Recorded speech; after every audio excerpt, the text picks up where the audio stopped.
بسم الله الرحمن الرحيم. السلام عليكم ورحمة الله وبركاته. الظاهر كده كان كولر عامل أعمال للعيبة، كان مكتف اللعيبة ومخليهم بيلعبوا كورة عقيمة وكورة شكلها وحش، ومكتف كل النجوم ومقعد كل النجوم ومطفش كل النجوم.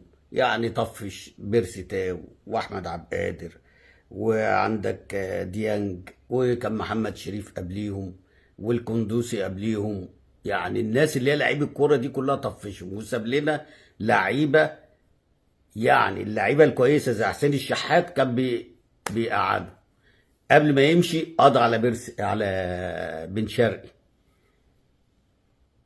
وسام ابو علي النهارده لو انت لاحظت بعد الجون ما جابه، تحس عايز اقول لك بعد ما جاب الجون النهارده، سيبك من الجون اللي فات، عايز اقول لك والله ده ما كانش ذنبي، ده كان ذنب الراجل اللي كان ماسكنا.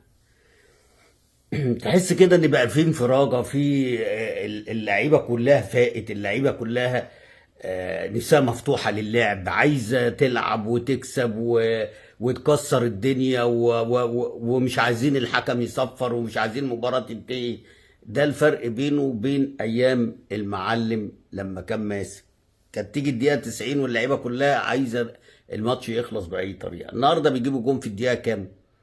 في ادى 5 دقايق وقت ضايع، جاي في الدقيقه 4 من الوقت بدل الضايع محمد هاني الجون الخامس. لا، تحس كده ان اللعيبه رجعت لها تاني الثقه والكوره. كانوا مكبوتين، كان معمول لهم اعمال، كان كابس عليهم كولر، كان كابس على انفاسهم. النحس اتفك.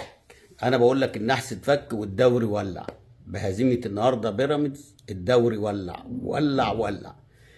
بس هنا عايز اقول حاجه بس لايه، للناس اللي هي كانت بتقول ان الدوري موجه. هو ده مش تاني ماتش على التوالي لبيراميدز خارج الملعب وفي ملعب واحد بيلعبوا ماتشين، مره مع الحرس ومره النهارده مع فاركو والساعه 5. عشان الناس بس اللي بتقول لك ايه اصل الدوري موجه. وللاسف الناس دي كانت ماسكه في اتحاد الكوره، والناس دي لما تطلع تقول تصريح زي ده بجد، يعني ازاي دول كانوا مسؤولين؟ لما انت بتقول كده، امال ايام ما حضرتك كنت بتدير كان ايه اللي بيحصل؟ كان ايه اللي بيحصل؟ انا بس بحب اقول الكلمه دي عشان بس ان ايه، الظلم وحش. انا بقول والله العظيم ولا بخاف من حد ولا بيهمني حد، انا بقول بما يرضي ربنا. ماتشين ورا بعض في ملعب واحد والساعه 5، ده ما يرضيش ربنا.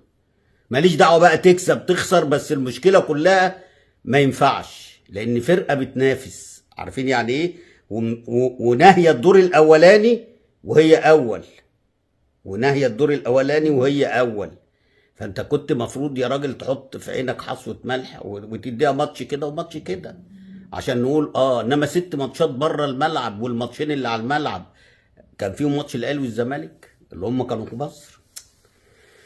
ما ينفعش. على العموم النهارده عشان بس ما نبوظش الليله، الاهلي مكسبه النهارده. هو طبعا مش هنتكلم فنيا لان الفرقه لا حول ولا قوه لها، فرقه حرس الحدود، وكانت ممكن تشيل اكتر من كده. يعني الفرص اللي ضاعت والفرص اللي فيها فرديه، لو كان فيها جماعيه زي الجون اللي هو جابوا حسين الشحات، اعتقد النتيجه كانت بقت 7-8، لان الفرديه وحشه، الانانيه وحشه، اللعب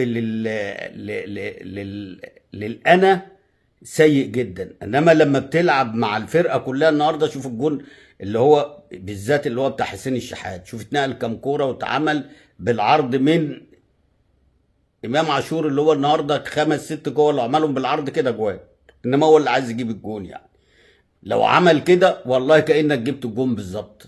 يعني الجون اللي انت جبته ده حسين حطها كده والجون فاضي، السبب فيه انت وقفشه وعلي معلول اللي هو كان من البدايه. يعني فكانت ممكن النتيجه تزيد قوي تبقى 7-8 لو هو كل واحد بيلعب لمصلحه التيم ككل، مش للانا، مش للشخصيه. يعني فرقه النادي الاهلي النهارده تحس ان هي مختلفه، في حاجه جديده غير الفتره اللي فاتت دي، الفتره بتاعت كولر كلها. انا بقول لك تحس كده ان اللعيبه نفسها مفتوحه، عايزه تلعب تك تك تك. الجون الرابع دوت اللي هو اتعمل زي ما الكتاب بيقول قبل جون مروان عطيه اللي هو عمله لوسام ابو علي. الجون الاولاني مش عارف، حاسس كده ان كان في شك ان هو اوف سايد، عشان كده ما اتعادش خالص ومحدش يعرف عنه حاجه.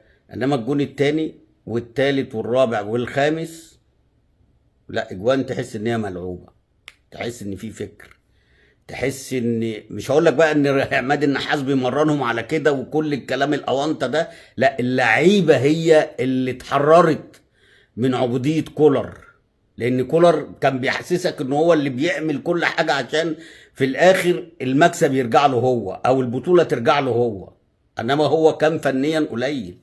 هو لو سايب لعيبه الاهلي بيلعبوا بامكانياتهم والله العظيم يدغدغوا اي حد، بس يسيبهم، ما كانش ان هو يكتفهم كده بالكره العقيمه اللي كان بيعملها والحته الدفاعيه.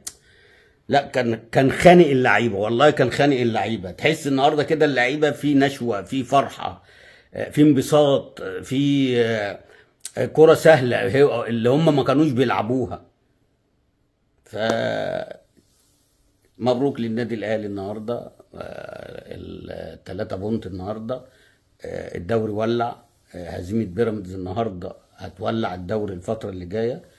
الماتشات اللي جايه كلها هتبقى ماتشات كؤوس، واللي هيفرط بعد كده ما يلومش الا نفسه. يعني اللي هيفرط في اي بونت الفتره اللي جايه سواء الاهلي او بيراميدز، تاكد ان ما يلومش الا نفسه. يعني المباريات اللي جايه مش مستحمله لا تعادل ولا هزيمه، واحنا اللي مستفيدين، يعني احنا المستفيدين ان يبقى فيه منافسه. شوف بقى حلاوه السنه دي من السنه اللي فاتت واللي قبلها واللي قبلها، لما الاهلي بياخد ب 20 بونت و18 بونت الدوري، انما دلوقتي انت ما تعرفش مين هياخد الدوري، يعني الدوري لمين ما تعرفش. وده زي ما قلت لك كده لصالح الكره المصريه. فان شاء الله باذن الله الماتشات اللي جايه كده تبقى اقوى واعلى، واللي يكسب نقول له مبروك، واللي يخسر او يتعادل نقول له هارد لك. ان شاء الله اشوفكم بكره بعد مباراه الزمالك. السلام عليكم.